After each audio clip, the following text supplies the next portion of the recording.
안녕하십니까. 파산관제인 홍현필 변호사입니다. 예, 오늘은 다음 주에 보고하는 2015년, 2020년 5월 15일 집회 예정인 사건 4시에 예정되어 있는데요. 신건 19건, 속행 14건, 조사 현황, 과연 최종적으로 어떻게 조사됐는지, 여기서는 이제 변동될 일이 없습니다. 이제 확정된 겁니다. 19건을 보시면 일단은 하나, 둘, 셋, 넷, 다섯, 여섯, 일곱, 여덟, 아홉, 열, 열하나, 12건. 19건 중에 12건은 이제 파산 절차를 폐지하고 면책 혹은 재량 면책 의견입니다. 거의 아마 12건은 그냥 쉽게 넘어가는 사건이라고 할 수 있습니다.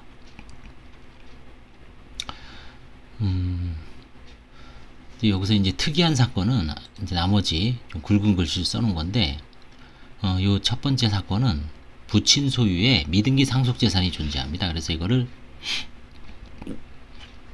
대법원 사이트에다가 매각 공고를 냈습니다. 매각 공고를 냈으니까 이제 매각이 되면 매수인한테 매각을 하는 거고, 등기를 하고 매각을 합니다. 아마 최저 매각은 300만원 정도로 정했습니다. 300만원 미만이면 이번에 아마 한 400 얼마에 팔린 것 같더라고요, 이게. 자, 그 다음에 두 번째는 보험 해약 환급금이 있는 사건입니다. 정확하게 얼마인지 모르지만 일단 환가할 만한 금액으로 이제 환가를 해서, 요거는 재단 채권 변제 후 종결 예정이기 때문에 채권 조사를 별도로 하지는 않습니다. 그 다음에 세 번째 사건은 채권 조사 기일 지정 신청을 한 사건인데, 채무자가 파산 직전에 청약 예금을 해약한 다음에 일부 본인이 청약 예금 600인가요? 이걸 해약을 해서 100만원은 이제 본인이 쓰고 500만원은 아마 가장 가까운 친족의 어떤 채무를 변제하는데, 이게 워낙 명백하게 거래 내역상 드러나서 이제 화해를 했습니다. 그래서 이거는 채권자들한테 나눠주고요. 그 다음에 이것도 마찬가지 네 번째, 이것도 채권조사 기일 지정 신청을 했는데 이것도 보험 해약 환급금이 있는 사건입니다. 그 다음에 다섯 번째는 이것도 채권조사 기일 지정 신청을 한 겁니다. 채권조사는 이제 5월달이니까 7월달에 하게 되겠죠. 보통 2달 후에 합니다. 배우자 임차보증금을 아직 화해는 안 했는데, 배우자 임차보증금이 3억입니다. 근데 이제 배우자 명의로 집을, 부동산을 보유하고 이제 판 다음에 그게 전세자금 3억으로 돼 있었기 때문에 배우자가 보유한 기간이 거의 20년 넘습니다. 23년짜니까 과연 특유재산, 고유재산으로 보기에는 그때 이미 이제 혼인 중이었고, 혼인 중 공동으로 형성한 재산으로 봐서 다만 이제 배우자의 기여도라든가 뭐 다른 가족들의 어떤 질병, 그 다음에 이제 부양 가족 수, 그 다음에 연령, 이런 거를 놓고 봤을 때 환가 금액을 최소화해서 3,500으로 화해를 할 예정이지만 아직 이제 최종적으로 화해는 된 건 아닙니다. 아마 될 것으로 보입니다. 그 다음에 요거 여섯 번째는 채권조사 기일 지정 신청을 한 사건이고, 이거는 이제 이 대부, 크레딧 대부에서 바로 이 신청을 했는데,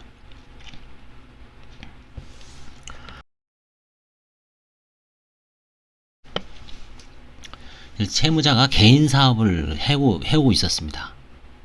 개인 사업을 이제 예를 들어서 농수산물 수산시장에서 어떤 한 코너를 임대를 해서 이제 장사를 하는 거죠.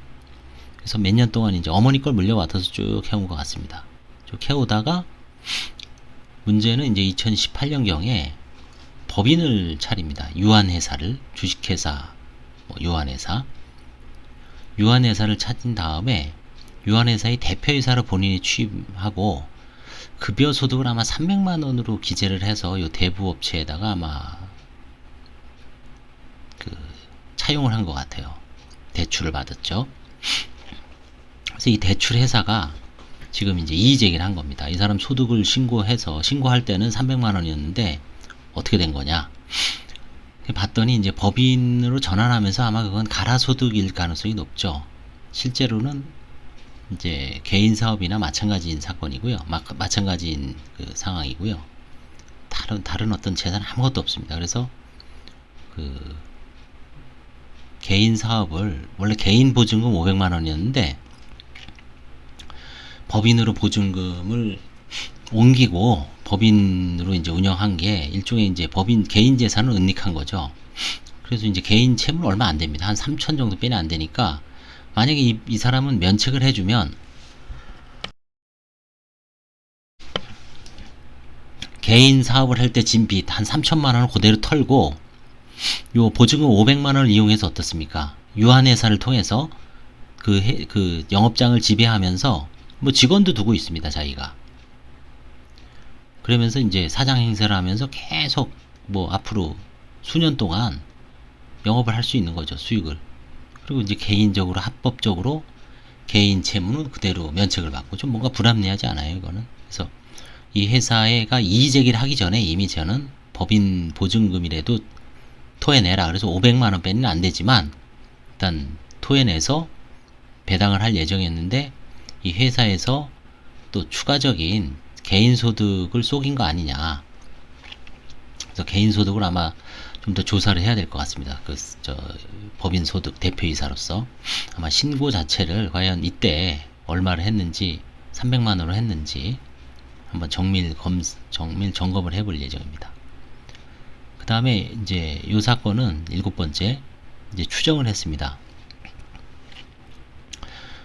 이거는 이제 왜 그러냐면 이것도 세금이 워낙 많아요. 이분이 배우자 임차보증금 뭐 한 2억인가 그런데 전세자금 대출이 1억 얼마고 실질적으로 이제 본인들이 갖고 있는 건 6,700인가 그래요. 절반만 해도 3,500이죠. 차량도 한 1,000만 원 있고 보험회합금도 있어서 요거를 적절하게 한 4천인가요? 얼마 4,500에 화해를 했는데 은행에서는 이분이 이제 그 경기도 쪽 가평에 지분 땅을 갖고 있습니다. 등기부만 160페이지예요. 그래서 그 압류돼 있고 국가 세금도 압류돼 있어 큰 의미가 없어서 이거는 환가를 포기할 예정인데 뭐 그거를 환가를 해달라고 이의제기는 했습니다. 뭐 의미 있는 이의제기는 아닙니다. 오히려 이제 보증기금에선 과거 대표이사로 있으면서 그 어떤 대출금에 대해서 어떤 좀 의혹을 제기하면서 한 100페이지 정도 되는 어떤 서류를 이제 하면서 이의제기를 했어요. 그래서 그걸 한번 잘 살펴볼 예정입니다. 그래서 총 7건이 이제 환가 사건이었고요. 12건은 이제 폐지 면책. 그 다음에 이제 속행 사건. 기존에 이어오던 사건 중에서는 이제 채권 조사는 이제 당연히 저거 되고요. 이거 하나는 이제 중간에 화해가 돼서 다시 다음에 채권 조사를 하기로 했습니다. 그 다음에 한 건은 이제 채무자가 유일한 채권자거든요. 한 분이 주소 부정 중입니다. 그 다음에 이건 이제